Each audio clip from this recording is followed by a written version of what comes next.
گناہ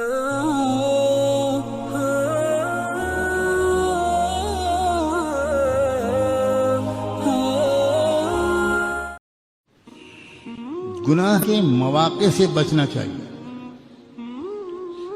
مختلف حضرات جو ملاقاتوں میں جو اپنے احوال بھیجتے ہیں، احوال بتاتے ہیں، فون پر کہتے ہیں، خط کے ذریعے لکھتے ہیں، یا دل میں چھپائے ہوئے ہوتے ہیں، کہہ نہیں پا رہے، کہنے کا موقع نہیں مل رہا، ان سب کو چاہیے کہ وہ اس مجلس کی گفتگو کو اپنے حال کے سلسلے میں جواب کے طور پر سنیں۔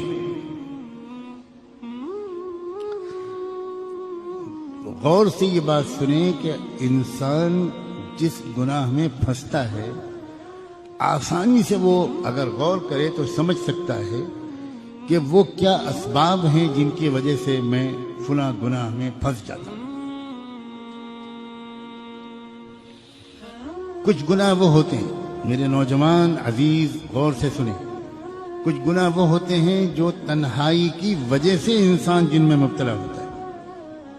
وہ گناہ دوسروں کے سامنے وہ نہیں کر سکتا، وہ تنہائی ہی میں اس کے اوپر ایسا ایک جنون طاری ہوتا ہے کہ وہ ایسے گناہ کر بیٹھتا ہے جس سے اس کی صحت بھی خراب ہوتی ہے، آگے چل کر زندگی میں اس کو بہت شرمندہ ہونا پڑتا ہے، اس کی شادی شدہ زندگی کامیابی سے نہیں گزر سکتی،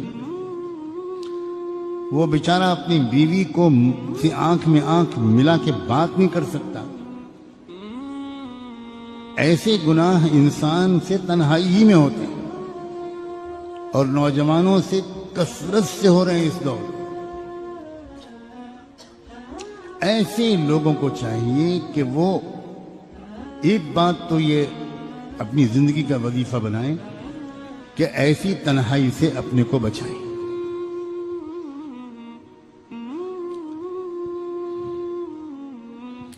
دوسرے، جس وقت ان کے دل میں اس طرح کی کسی بھی گناہ کا خیال آئے، ہمیشہ یاد رکھیں گناہ کا عمل بعد میں ہوتا ہے، گناہ کا خیال پہلے آتا ہے۔ کسی بھی عمل کا عملی طور پر کر گزرنا یہ دوسرا مرحلہ ہوتا ہے، پہلا مرحلہ ہوتا ہے خیال کا۔ اگر پہلے ہی مرحلے پر انسان روک لے، کنٹرول کر لے، چوکنا ہو جائے تو یہ خیال عمل میں تبدیل نہیں ہو سکتا۔ اس خیال کو سے رکنے کا راستہ کیا ہے؟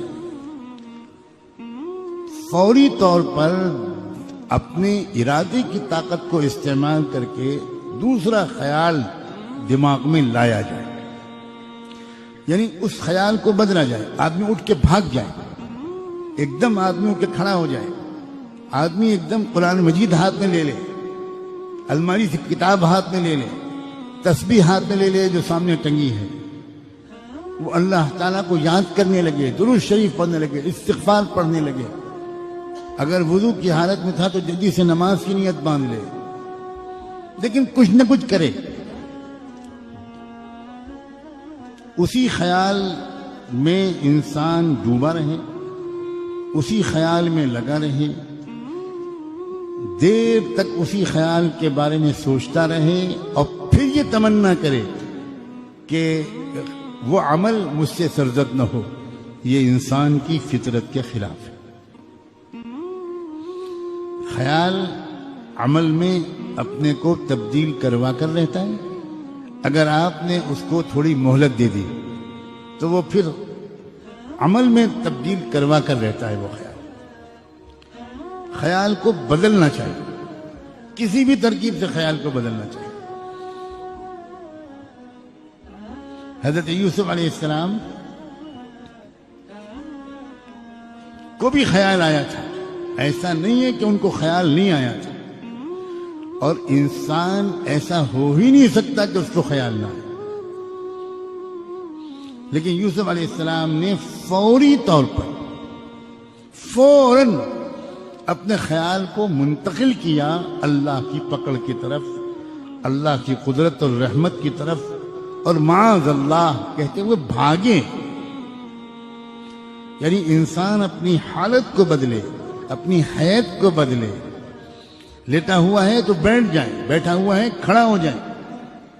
بھاگے، نکلے باہر، اپنی جگہ بدلے، پوزیشن بدلے، مقام بدلے. ظاہری حیات بدلنے سے خیال کے بدلنے میں مدد ملتی ہے.